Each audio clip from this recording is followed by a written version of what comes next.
हाँ भाई जवानों, जैसा कि पिछले वीडियो में मैंने आपको गोलीय दर्पण के कुछ महत्वपूर्ण न्यूमेरिकल करवाए थे और आपको कहा था कि आप बुक में एग्जाम्पल 11.1 से लेके 11.6 तक करना है। अब कोई भी बच्चा मेरे को वो एग्जाम्पल के मामले में ना तो कोई पूछा है, यूट्यूब कमेंट बॉक्स में भी ना पूछा है, और ना ही आपने मुझे व्हाट्सएप ग्रुप बना हुआ है स्कूल में, उस पर भी आपने कमेंट नहीं किया।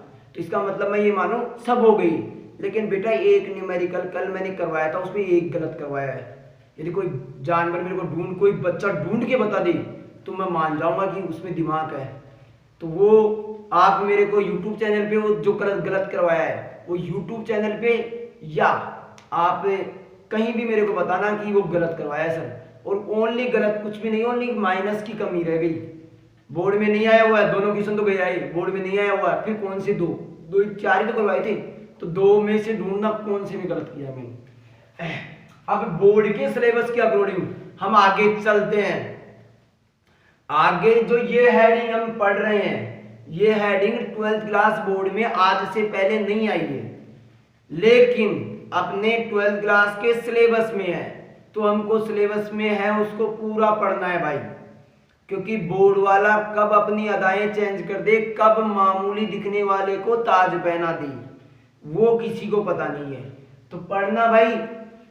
गोलीय दर्पण के उपयोग, उसमें पहला है अवतल दर्पण के उपयोग। पहला क्या है? अवतल दर्पण के उपयोग। बेटा रट्टा नहीं मारना है, समझना है। तो अवतल दर्पण के उपयोग समझने से पहले मैं आपको ले चलता हूं इमेज फॉर्मेशन। जब मैंने आपको इमेज बनना सिखाया था, जानते हो, अवतल दर्पण से प्रतिबिंब बनना, तो वो दिखाता हूं, एक बार देखना मेरी आंखों से।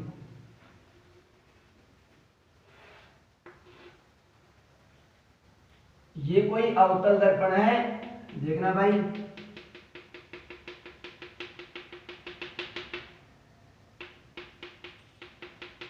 जिसकी वक्रता अधिक है या कम है? वक्रता सर अधिक कम की तुलना के लिए दूसरा बनाओ, क्योंकि एक से कभी तुलना होती है कि ये कम है कि ज्यादा है। कभी हुई है कि एक से तुलना कि बोर्ड में 100 नंबर लेके आ रहा है, एक 100 नंबर के लेके आ रहा है, 100 नंबर लेके आ रहा है, और दूसरा कोई है ही नहीं, तो तुम तो होशियार उसी को मानोगी। देखना भाई, ये ध्रुव है। अब ये वक्राकार पृष्ठ है, तो इसका कोई केंद्र होगा, ये वक्रता केंद्र, फोकस होगा ये रहा एफ, और ये आप हो, इस दर्पण के सामने हो आप, ये आपका ए और ये बी। और बात करें जो आपका ये है वक्रता केंद्र, तो वक्रता केंद्र हमेशा विलंब होता है, और आप यहां हो और नाई भाई साहब यहां है।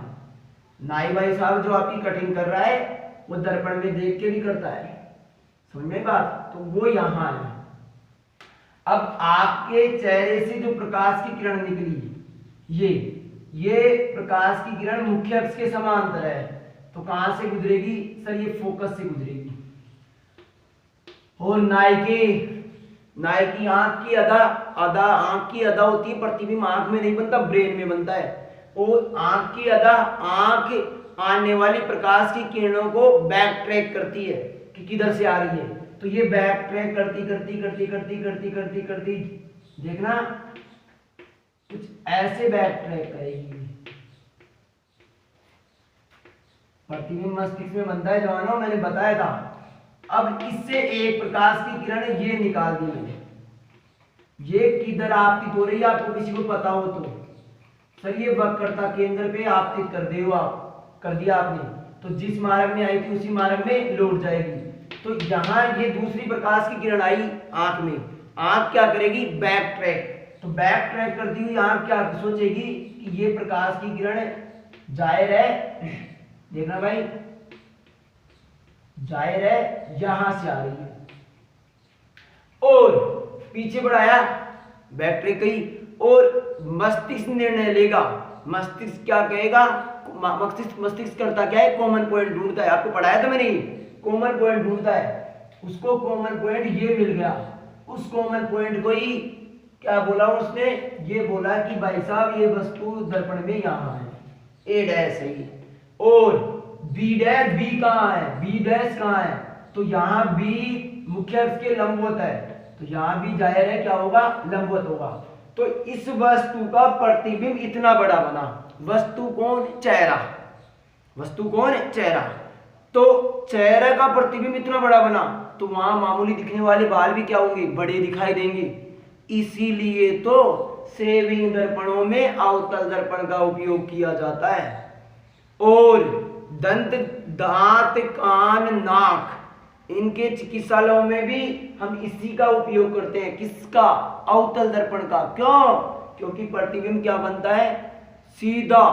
सीधा बन रहा है, सीधा हुआ है, बड़ा, वस्तु की तुलना में बड़ा। दांत इतना सोचे तो इतना बड़ा बनाओ, तो इसका मतलब उनमें करते हैं। और ब्यूटी पार्लर वाली जो औरतें होती हैं वो दूसरी औरतों के चेहरे पे दाग धब्बे या कुछ भी होते हैं उनको देखने के लिए भी अवतल दर्पण का उपयोग ही करते हैं। क्योंकि कोई मामूली सी दाग भी रह जाता है, जैसे शादी में करवाते हैं ना मेकअप, तो वहां मामूली सी दाग भी रह जाता है तो आपकी इमेज खराब हो जाएगी। इमेज का पता है ना पापा जी, ऑफिस, तो वो खराब हो जाएगी। इसलिए हम वहां भी क्या करते हैं, औरतें भी क्या करती हैं, अवतल दर्पण का उपयोग करती है। तो लिखना भाई, एक दो उपयोग लिखेंगे। हालांकि इस डायग्राम को बनाने का कोई जरूरत नहीं है, ये तो आपको समझना है। देखना, पहला क्या लिखोगे? सेविंग दर्पणों में। सेविंग दर्पणों में, दर्पणों में। दूसरा उपयोग लिखोगे दांत, कान तथा दांत, कान, आंख, दांत, कान, नाक के विश्लेषण में भी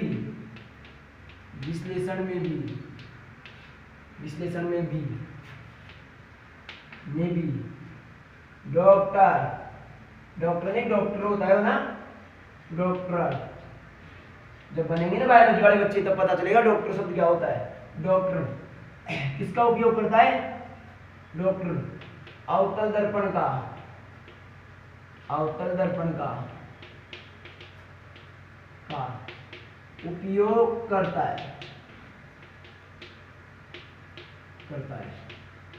और बेटा एक बात और सुनो, जो बायोलॉजी वाले बच्चे हैं, ये डॉक्टर साहब से सुनो, जो बायोलॉजी वाले बच्चे हैं जो छोटे छोटे बैक्टीरिया को देखने की, बैक्टीरिया आती है ना, छोटे छोटे जीवाणु होते हैं, उनको देखने के लिए भी इसी दर्पण का उपयोग करते हैं। ये बात ध्यान रखना ना तुम लोग, छोटे छोटे बैक्टीरिया का प्रतिबिंब बनाने के लिए या तो हम उत्तल दर्पण का, अवतल दर्पण का उपयोग करते हैं या अवतल लेंस का करते हैं।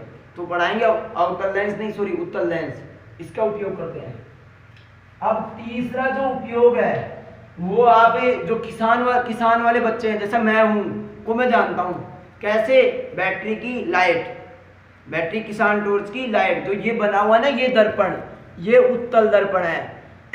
ये जो आपका ये वक्राकार पृष्ठ है, इसकी वक्रता अधिक है। वक्रता देखो, इसको समझना भाई, समझना नहीं, ये वक्रता अधिक है, वक्रता अधिक है। और आपने यहां लगा दिया, ये यहां लगा दिया, ध्रुव पे लगा दिया आपने, और ये आपका मुख्य अक्ष। बात को समझना भाई। अब मैं कहूं कि इससे प्रकाश किरणें निकलेगी और इसकी अब वक्रता अधिक है, तो वक्रता की देखना, वक्रता अधिक है, झुकाव अधिक है, तो वक्रता त्रिज्या क्या होगी? कम होगी। इसका मतलब वक्रता के अंदर कुछ यही होगा, ठीक है। अब इससे सभी दिशाओं में प्रकाश की किरणें निकलेगी, जैसे ये निकल गई, जितने कोण पर आपतित हुई, ये अभिलंब से जितना कोण बना, अभिलंब है ये, वक्रता के अंदर हमेशा अभिलंब होता है, ये जितना कोण बना उतने कोण पे ये क्या होगी? परावर्तित। ये परावर्तित हो गई। एक प्रकाश की किरण यहां आपतित हुई तो अभिलंब से ये समान कोण बनाते हुए ये लो। ऐसे ही इधर, इसका मतलब यदि मैं आंख यहां सेट करता हूं, बात को समझना, आंख यहां सेट करता हूं तो मुझे प्रकाश किरणों का क्या प्राप्त होगा? पुंज प्राप्त होगा। प्रकाश किरणों का पुंज तो है, अरे समूह ही तो है, तो समूह प्राप्त होगा। इसका मतलब मार साहब किरणों को फोकसित कर रहा है, इसीलिए इसे अभिसारी दर्पण भी बोलते हैं। तो इसका मतलब जहां किरणों को फोकसित करने की अदा होगी वहां हम या तो उत्तल लेंस काम में लेंगे या अवतल दर्पण। तो किसान टॉर्च में जब आप दूर के जानवर को रोंदड़ा पता है ना, उसको देखने के लिए आप किसान टॉर्च में इस बैटरी का फोकस देते हो। यदि आपके प्रकाश की किरणें फैल जाए तो आप दूर तक ना देखो। समझ में आई बात? तो किसान टॉर्च में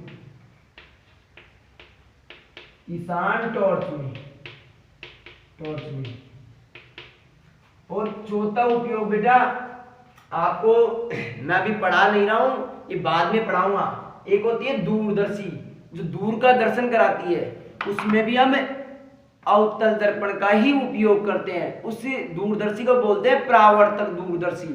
उसका नाम परावर्तक इसलिए बना क्योंकि उसमें परावर्तन की घटना होती है। कौन करता है? अवतल दर्पण करता है। जब हम पढ़ाएंगे आपको परावर्तक दूरदर्शी इस चैप्टर की लास्ट हेडिंग, तब हम आपको बताएंगे। तो अभी तो आप लिख लो परावर्तक दूरदर्शी में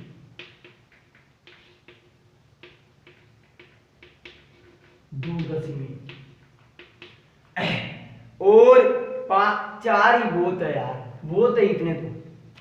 अगला ये डायग्राम बनाना नहीं, लेकिन आप 10th क्लास वाले जो बच्चे पढ़ रहे हैं उनको समझा दिया करो। इनको तुम्हारे समझ में आ जाए तो उनको समझा दिया करो। नहीं तो कई जानवर तो ऐसे हैं, कई निशाचर तो ऐसे हैं पाकिस्तानी जो इस फिल्म को तो पक्का हिट करवाएंगे। कौन सी? मोबाइल पे देखने वाली। मैं दिख रहा हूँ ना मोबाइल पे, तो पक्का है भौतिक विज्ञान में इस फिल्म को तो हिट करवाएंगे। क्या कि सब पढ़ ही नहीं रहे? पढ़ तो हम देखते तो आपका चैनल है, और चैनल में दूसरे नीचे और भी आ जाते हैं, तो हम उनको देख लेते हैं। तो मेरी फिल्म तो पक्का हिट हुआ ही है, इसमें तो कोई संदेह नहीं है।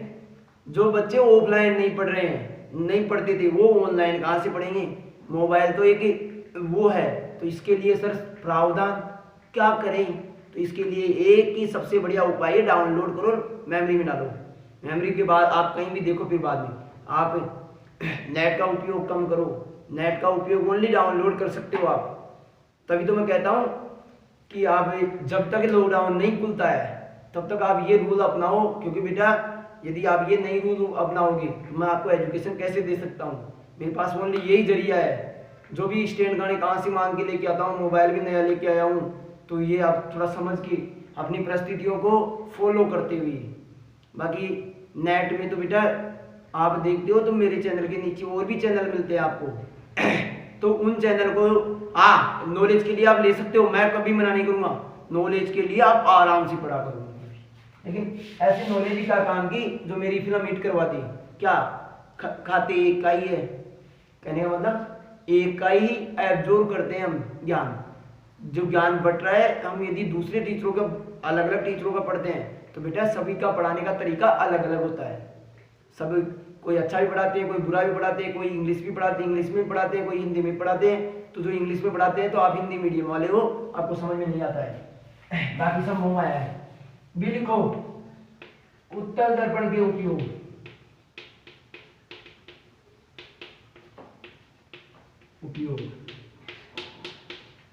देखना बेटा उत्तल दर्पण के उपयोग हम पढ़े। उत्तल दर्पण के उपयोग में जो पहला उपयोग है उसको आप समझना है। ये उत्तल दर्पण है,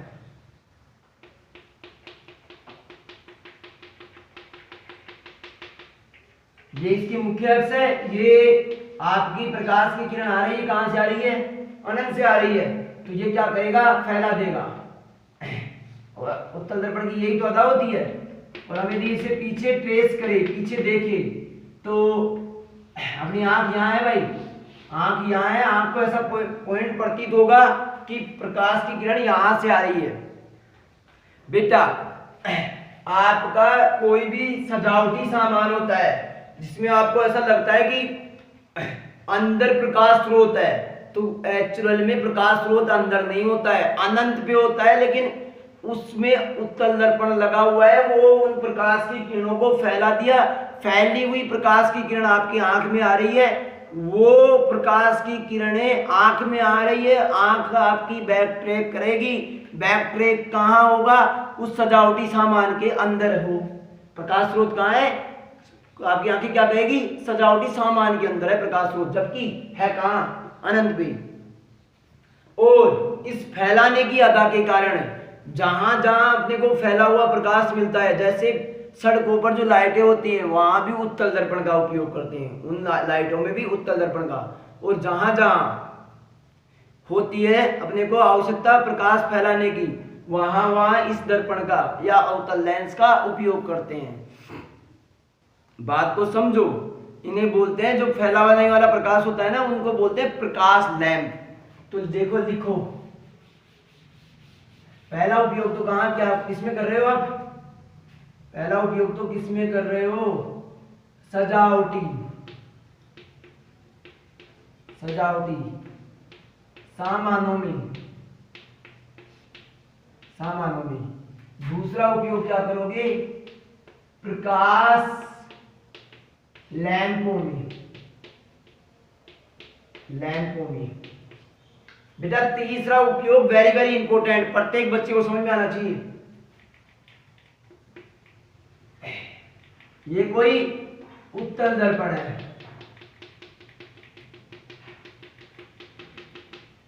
ये कोई वस्तु रखी हुई है, बात को समझना, ये वस्तु रखी हुई है। इस उत्तल दर्पण का वक्रता केंद्र में यदि मैं बनाना चाहूं तो उसका वक्रता केंद्र कुछ यहां है, सी। अब इससे जो प्रकाश की किरण निकलेगी, मैंने एक आपतित कर दी वक्रता केंद्र पर। मैंने प्रतिबिंब बनना सिखाया था, तब पढ़ाया था। तो वक्रता केंद्र पर आपतित होने वाली प्रकाश की किरण, तो देखना, जिस मार्ग में आई थी उसी मार्ग में लौट जाएगी। और मान लो यहाँ आंख है तो आंख बैक ट्रैक करती हुई उसको लगेगा कि यहाँ से आ रही है, लेकिन प्रतिबिंब अभी तक बना नहीं है। प्रतिबिंब एक किरण से नहीं बनता, आंख में दो किरणों के मिलने से बनता है। यदि हम एक प्रकाश की किरण मुख्य अक्ष के समांतर आपतित करें तो ये क्या होगी? फैल जाएगी। अपनी आंख यहाँ है, ध्यान रखना, यहाँ है, ये बैक ट्रैक कर रही है। अब अपनी आंख में ऐसा लगेगा इस आंख को कि प्रतिबिंब यहां बना है, यहां बना है, और ये पॉइंट था फोकस। ये पॉइंट क्या था? फोकस। प्रतिबिंब यहां बना है। वस्तु कितनी बड़ी? मान लो वस्तु ये इतनी, मान लो आप वस्तु इतनी बड़ी, और प्रतिबिंब कितना सा बना? इतना सा, इतना सा बना। और यदि मैं वस्तु को और आगे लेके गया, मान लो ये ले गया, वस्तु इतनी बड़ी, देखना बेटा, फिर आप क्या करो? एक प्रकाश की किरण तो आप वही डालो वक्रता केंद्र पे। सॉरी, देखना भाई, समझने की कोशिश करना, समझ में आना चाहिए। एक प्रकाश की किरण तो यहीं डालो वक्रता केंद्र पे, और एक प्रकाश की किरण मुख्य अक्ष के समांतर। तो आपका प्रतिबिंब कहां बनेगा? देखना भाई, जैसे आपने वक्रता केंद्र पे डाला तो प्रतिबिंब इधर खिसक रहा है, प्रतिबिंब इधर जा रहा है, प्रतिबिंब ऐसा प्रतीत हो रहा है, अपनी आंख को ऐसा प्रतीत हो रहा है। जब भी बात को समझना, आप यहाँ ड्राइवर हो, मान लो ये आपके बैक आते हैं ना, बैक दर्पण, उनमें करते हैं, देखना एक बार, आप यहाँ देख रहे हो आपकी आंख, तो आपकी आंख को क्या प्रतीत हो रहा है कि प्रतिबिंब कैसा जा रहा है? प्रतिबिंब ऐसा जा रहा है, आंख को ऐसा प्रतीत होगा। यदि आपकी आंख यहाँ है और इस वस्तु का प्रतिबिंब देख रही है तो आंख को क्या लगेगा कि वस्तु इधर जा रही है, इधर जा रही है। और यदि वस्तु इधर आए, ये वस्तु इधर आए, तो वस्तु इधर आए तो प्रतिबिंब इधर आएगा, इधर, और यहाँ की क्या हो जाएगा? मिल जाएगा, यहाँ की क्या हो जाएगा? मिल जाएगा। ये इधर आएगी, देखना समझना, ये इधर आएगा तो प्रतिबिंब किधर आएगा? इधर। और जब ये वस्तु इधर जाएगी तो आंख को क्या प्रतीत होगा? आंख को क्या प्रतीत होगा कि वस्तु किधर जा रही है? इधर। प्रतिबिंब तो आभासी बन रहा है, लेकिन बन क्या रहा है? छोटा बन रहा है। और यदि मैं दृष्टिप्रास की बात करूं, देखना, ऐसा यदि ऐसा होगा यदि मैं बात करूं 1 किलोमीटर एरिया की, तो 1 किलोमीटर एरिया में भी प्रतिबिंब तो कैसा बनने वाला है, छोटा ही बनेगा, आभासी बनेगा और सीधा बनेगा।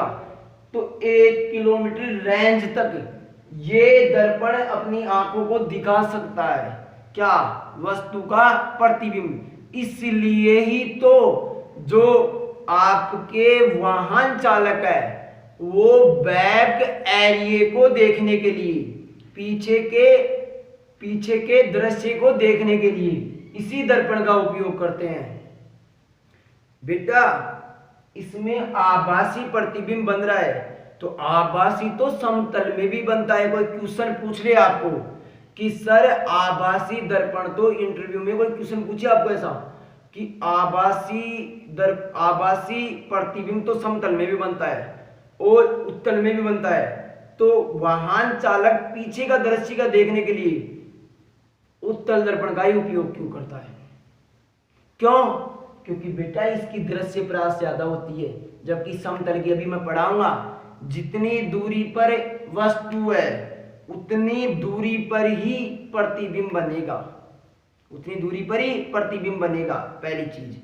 दूसरी चीज कि उसमें प्रतिबिंब वस्तु के आकार के बराबर बनता है, कि गाड़ी 5 मीटर की है तो 5 मीटर कोई दिखा को मैंने, यदि गाड़ी 5 मीटर की छत हो, अभी निकालूंगा मैं थोड़ी देर में। इसलिए हम उत्तल दर्पण का उपयोग करते हैं। देखना बेटा प्रकाश लैंपों में। और तीसरा वाहन चालक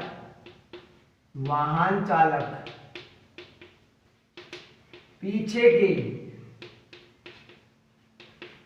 दृश्य को देखने के लिए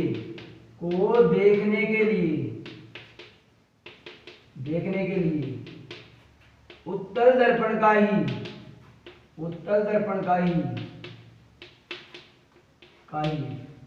उपयोग करता है। क्लियर बात? अब बेटा हमने गोलीय दर्पण पढ़ लिया पूरा। गोलीय दर्पण में मैंने कुछ भी नहीं छोड़ा आपके लिए, सब कुछ पढ़ा दिया मैंने।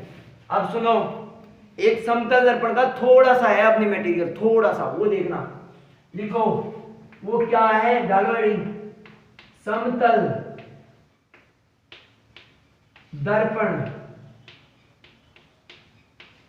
से बने प्रतिबिंबों की,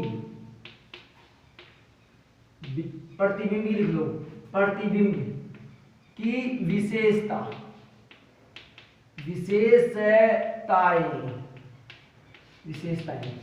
पहली विशेषता आप लिखने से पहले समझोगे तो आप जिसको समझ आए किया करो, रटने की मत सोचा करो मेरे से, क्योंकि मुझे दाता कम है रटवाना मेरे भाइयों।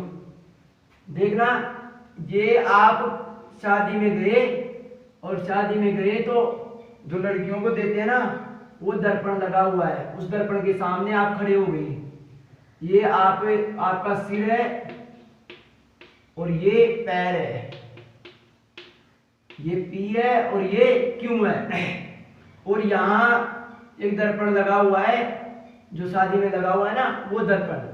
बेटा शादी में जो दर्पण देते हैं वो लगभग समतल होते हैं, समतल की अदा होती है, क्या बिल्कुल प्लेन हो, क्या परावर्तक पृष्ठ, तो ये समतल दर्पण है जिसका नामकरण मैंने दे दिया एम डैश।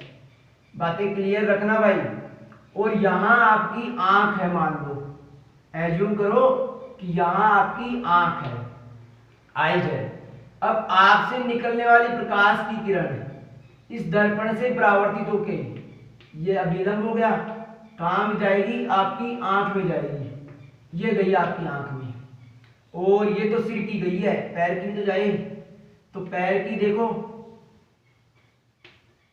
पैर की भी ये गई आंख में, यहाँ में गई। अब आंख को क्या लगेगा कि आप कहाँ हो, सलमान खान शाहरुख खान बनने के लिए तो खड़े हो, तो आंख क्या करती है, बैक ट्रैक करती है, बैक ट्रैक कर दी, और बैक ट्रैक की तो उसे पाया गया कि आप यहाँ है, आपका पैर, और आपका सिर देखें तो आपका सिर कुछ यहाँ है। तो ये आपका सिर का प्रतिबिंब बोला मैंने P डैश, और ये Q डैश। बेटा देखना क्या प्रतिबिंब का आकार बिंब का आकार के बराबर है, क्या बराबर है।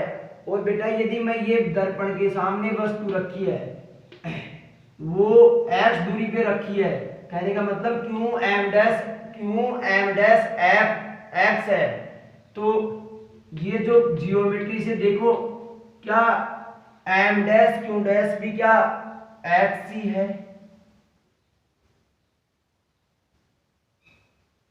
लगभग ये बना, और ये आपके प्रतिबिंब की साइज, क्या आपका प्रतिबिंब कितना बड़ा बना, तो उतना ही बड़ा बना। तो पहले तो क्या लिखोगे, प्रतिबिंब बना कैसा भाई, आभासी। तो क्या लिखोगे, पहले तो क्या लिखोगे, समतल दर्पण से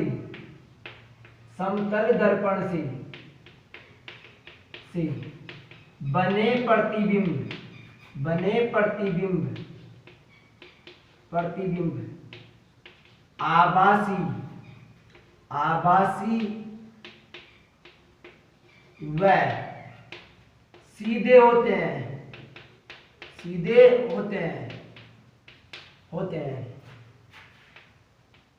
तथा यह शब्द किसके लिए आ रहा है बेटा, प्रतिबिंब के लिए। तथा यह दर्पण के पीछे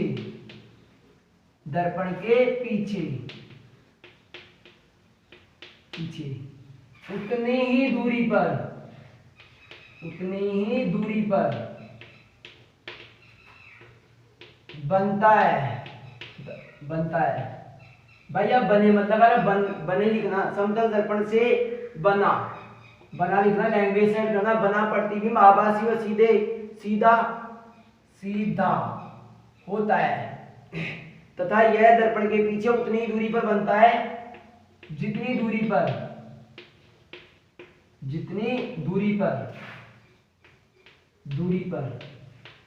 दर्पण के सामने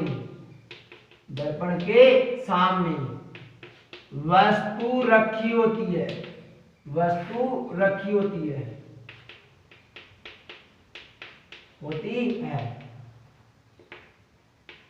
दर्पण के सामने वस्तु रखी होती है। दूसरा आपने देखना, एक बार दूसरे को समझना। ये कोई समतल आपको बता रहा हूं मैं, ये समतल दर्पण है, तो आपको देखना एक बार, ये समतल दर्पण में ये P है, इसका आपको उल्टा दिख रहा होगा क्यों, देखो क्यों दिख रहा होगा, मतलब यदि ये कोई समतल दर्पण है और इसके सामने P है तो उसका क्या दिखाई देगा, उल्टा दिखाई देगा क्यों का जैसा। इस उल्टेपन को बोलते हैं पार्श्व परिवर्तन। इसका मतलब समतल दर्पण से बने प्रतिबिंबों में पार्श्व परिवर्तन होता है, और एक होता है पार्श्व विस्थापन, जो बाद में करेंगे बात उसकी। तो दूसरा लिखो, समतल दर्पण से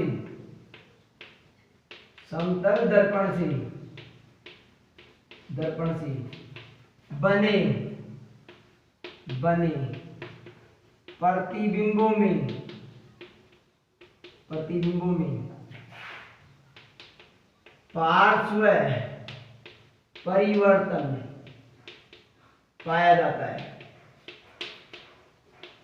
पाया जाता है। और तीसरा जो तीसरी विशेषता है बेटा, मैं मैथमेटिकल आपको बता देता हूं, आप समझने की कोशिश करना कि क्या है। बेटा एक बार देखना, मैं जो त्रिभुज दिखा रहा हूं वो देखना, ई पी क्यू डैश, ये कुछ ऐसा त्रिभुज है क्या, आपको दिख रहा हो तो मैं बता रहा हूं वैसा दिख रहा है। ये आपका ई है और ये पी डैश है और ये क्यू डैश है और ये आपका ये है। क्लियर बात को, अरे बात क्लियर हुई आपके, ये है। और जो आपका ये एक त्रिभुज है, इसके अंदर एक दूसरा त्रिभुज भी तो है, जो मेरी आंखों से देखे तो ये है, ये कौन कौन सा देखना, ई एम एम डैश। क्या बेटा ये हाथी और हाथी का बच्चा है जी, इसका मतलब ये समरूप है। तो देखना त्रिभुज, त्रिभुज E P dash, E P dash और क्यू डैश वह त्रिभुज। देखना बेटा E M M dash, E M M dash समरूप है, समरूप है। और समरूप त्रिभुजों की संगत भुजाओं का अनुपात क्या होता है, बराबर। देखना मैं इस त्रिभुज की, कौन सा त्रिभुज देखना भाई एक बार, मैं ये त्रिभुज ले रहा हूं ई एम एम डैश, इसका मैं ले लिया लंब, ले लिया मैंने एम एम डैश। तो इस त्रिभुज का भी क्या लूंगा, ई पी डैश क्यू का, ई पी डैश क्यू का भी क्या लूंगा, लंब। तो बोलो पी डैश क्यू डैश, इसका मैं ये ले लिया, चाहे इसे आधार मानो चाहे कर्ण मानो, क्या ले लिया, ई एम डैश अपॉन, मैं इसका भी क्या लूंगा, ई पी डैश क्यू डैश का भी क्या लूंगा, ये लूंगा। बोलो ई क्यू डैश। बेटा ये x दूरी है और ये x दूरी है, तो आपकी मैं बात करूं, देखना भाई मैं बात करूं ई क्यू डैश, ये लगभग कितनी हो जाएगी, x और x कितनी 2x। तो देखना भाई मैं यहां लिखूं ई एम डैश कितनी होगी, ई एम डैश कितनी होगी, ये सर x होगी और ये कितनी 2x। तो x से x गया, और सुनो एम एम डैश क्या दर्पण का आकार है जी, दर्पण का आकार, दर्पण का आकार बटे पी डैश क्यू डैश क्या है, प्रतिबिंब का आकार। क्या समतल दर्पण में बने प्रतिबिंब का आकार वस्तु के बराबर होता है जी। तो इसको P डैश Q डैश को मैं PQ बोल सकता हूं। PQ क्या है, वस्तु का आकार, वस्तु का आकार, आकार बराबर 1/2। यदि मैं दर्पण का आकार ज्ञात करूं, आकार ज्ञात करूं तो वो कितना होगा, कोई मुझे बताएगा क्या, वस्तु के आकार का, वस्तु का आकार का आधा। यदि वस्तु 10 सेंटीमीटर की है तो दर्पण होना चाहिए कितने का, 5 सेंटीमीटर का, उसका पूरा प्रतिबिंब देखने के लिए। तो ये आपका ध्यान रखना, ये सूत्र कभी कभी हाई लेवल की जो नीट वीट की पीएमटी इनकी होते हैं ना, उनमें आ जाता है ऐसा क्वेश्चन। तो अब अपनी सभा समाप्त करने का समय आ गया। सभा समाप्त करने से पहले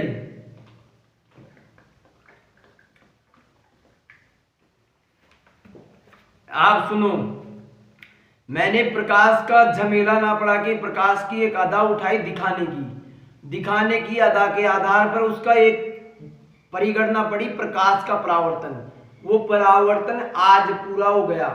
दिखाने की उसी अदा के आधार पर दूसरा परिघटना अपवर्तन, जो कल से मैं चाह रहा हूं, यदि मेरे को समय मिल गया तो कल वीडियो बनाएंगे, नहीं मिला तो कल की छुट्टी, संडे की छुट्टी, ठीक है ना। तो यहां तक के जो बच्चे पढ़ रहे हैं ऑनलाइन, वो बच्चे से रिक्वेस्ट है कि यहां तक पूरा अपने नोट्सों में हो जाना चाहिए। एक एक लाइन समझाता हूं, एक एक लाइन समझ के पूरा कर देना। तो भैयाओं और बहनों, आज की सभा समाप्त होती है। जय हिंद, जय भारत।